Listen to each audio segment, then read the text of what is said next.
আসসালামু আলাইকুম রহমতুল্লাহি ওয়া বারাকাতুহু। হযরত দাউদ আলাইহিসসালামের যুগের কথা।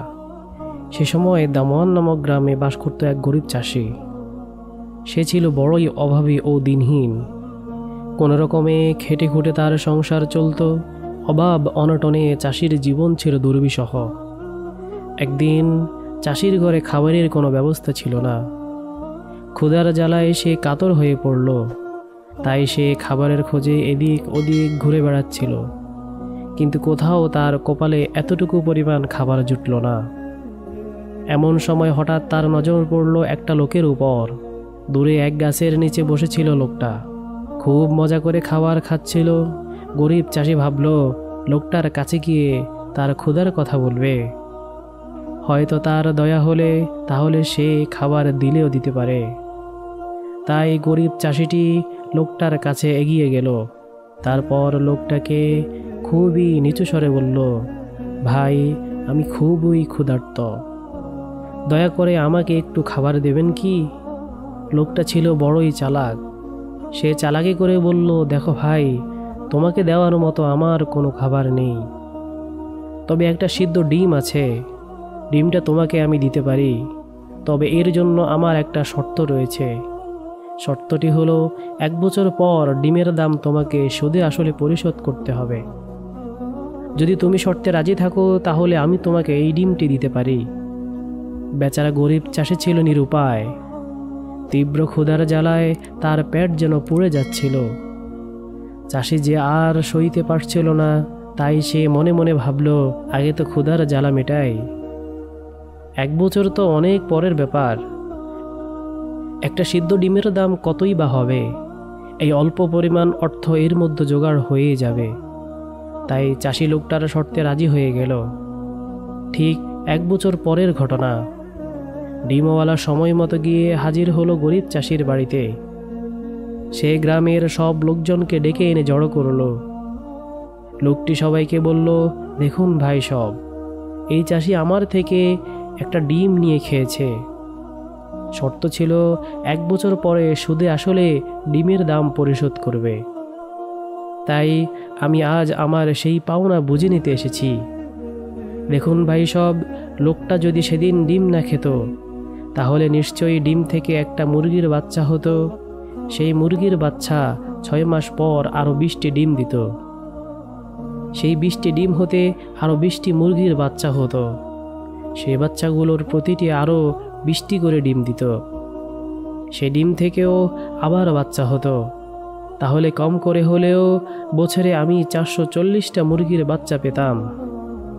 আজ অন্তত 440টা মুরগির দাম চাষিকে পরিশোধ করতে হবে। লোকটার এই কথা শুনে গরিব চাষির মাথায় যেন আকাশ ভেঙে পড়ল। সেই গরিব চাষি হতবাক, কিন্তু লোকটা নাছোড়বান্দা। তাই চাষি কেঁদে কেঁদে লোকটার কাছে মিনতি করল এবং বলল, ভাই, আমি গরিব চাষি, আমাকে মাফ করে দিন। কিন্তু চতুর লোকটি চাষির কোনো কথাই শুনল না। সে সোজা গিয়ে হযরত দাউদ আলাইহিসসালামের দরবারে নালিশ করল। তাই বিচারের জন্য চাষিকে বাদশাহের দরবারে ডাকা হলো। চাষি তার কথা বলল এবং ডিমের মূল্য সুদে আসলে পরিশোধের কথাও অকপটে স্বীকার করল। চাষির স্বীকারোক্তি শুনে হযরত দাউদ আলাইহিসসালাম তার রায় ঘোষণা করলেন। তিনি বললেন, যেহেতু লোকটার শর্তে তুমি রাজি ছিলে, তাহলে ডিমের মূল্য তোমাকে অবশ্যই পরিশোধ করতে হবে। তোমার যেহেতু নগদ অর্থ নেই, তাই এখন থেকে তোমার বাড়িঘর, জমি জিরাত ইত্যাদির মালিক হবে ডিমওয়ালা। দাউদ আলাইহিসসালামের রায় শুনে গরিব চাষির দম বন্ধ হওয়ার উপক্রম হলো। কিন্তু কি আর করার, বাদশার আদেশ। তাই জায়গা জমি বাড়িঘর লোকটাকে বুঝিয়ে দিয়ে চাষি হয়ে পড়ল একদম রাস্তার নিঃস্ব। তারপর বেশ কয়েকদিন পরের ঘটনা। হযরত সুলাইমান আলাইহিসসালাম এক পথ ধরে কোথাও যাচ্ছিলেন। পথের ধারে দেখলেন গরিব চাষি ক্ষুধার জ্বালায় অজ্ঞান হয়ে পড়ে আছে। চাষির করুণ অবস্থা দেখে হযরত সুলাইমান আলাইহিসসালাম খুবই মায়া হলো।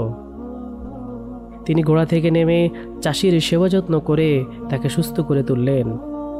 সুস্থ হবার পর চাষির দুঃখের কাহিনী তিনি মন দিয়ে শুনলেন। ডিমওয়ালার চালাকির ঘটনা শুনে হযরত সুলাইমান আলাইহিসসালাম খুবই অবাক হলেন। তিনি মনে মনে ঠিক করলেন এই ঘটনার সুষ্ঠু বিচার হওয়া দরকার। ডিমওয়ালার প্রতারণা থেকে চাষিকে বাঁচাতে হবে। তিনি মন স্থির করলেন, তাই একটা বুদ্ধি বের করলেন। চাষিকে বললেন, এক কাজ করো, তুমি কাল সকালে এক ঝুড়ি সিদ্ধ ধান নিয়ে দরবারে যাবে। সেখানে গিয়ে দরবারের চারপাশে ধানগুলো ছড়িয়ে দেবে আর বলবে, এই ধানগুলো থেকে ধান গাছ জন্মাবে। তুমি যদি মনের জোর ও সাহস নিয়ে এই কাজটি করতে পারো, তাহলে অবশ্যই তুমি তোমার বাড়িঘর জমিজরাত ফেরত পাবে। গরিব চাষি হযরত সুলাইমান আলাইহিসসালামের কথা মতো কাজ করল। পরদিন সে সিদ্ধ ধান নিয়ে দরবারে গেল এবং এগুলো সেখানে ছড়াতে লাগলো। কেউ জিজ্ঞেস করতে এই চাষি অকপটে বলল, এই ধান থেকে গাছ জন্মাবে। চাষির কাণ্ড দেখে দাউদ আলাইহিসসালাম অবাক হলেন। তিনি লোকটার পাগলামি দেখে দুঃখ বোধ করলেন। হযরত দাউদ আলাইহিসসালাম বললেন, সিদ্ধ ধান থেকে গাছ জন্মানোর কথা কেউ কি বিশ্বাস করবে? না এমন ঘটনা কেউ কোনোদিন দেখেছে, না কেউ কোনোদিন শুনেছে। এই কথা শুনে হযরত সুলাইমান আলাইহিসসালাম উঠে দাঁড়ালেন। তিনি বললেন, সিদ্ধ ধান থেকে যদি গাছ না জন্মায়, তাহলে সিদ্ধ ডিম থেকেও বাচ্চা জন্মাতে পারে না। একটি ডিম খেয়ে 440টা মুরগির বাচ্চার দাম পরিশোধ করতে হয়েছে গরিব চাষিকে। এর ফলে এক বছর তাকে ভিখারির মতো পথে পথে ঘুরতে হয়েছে, হারাতে হয়েছে বাড়িঘর জমিজিরাত। তাই আমি এই ঘটনার পুনরায় বিচার চাই। হযরত সুলাইমান আলাইহিসসালামের কথা শুনে দরবারের সবাই হতবাক হয়ে গেল। সবাই তার বুদ্ধির প্রশংসায় পঞ্চমুখ হলো। এরপর হযরত দাউদ আলাইহিসসালাম ডিমওয়ালাকে দরবারে ডেকে পাঠালেন। তিনি চাষির জায়গা জমি ও বাড়িঘর ফেরত দেওয়ার জন্য লোকটার উপর আদেশ জারি করলেন। বাড়িঘর জমিজিরাত ফিরে পেয়ে গরিব চাষি অনেক খুশি হলো।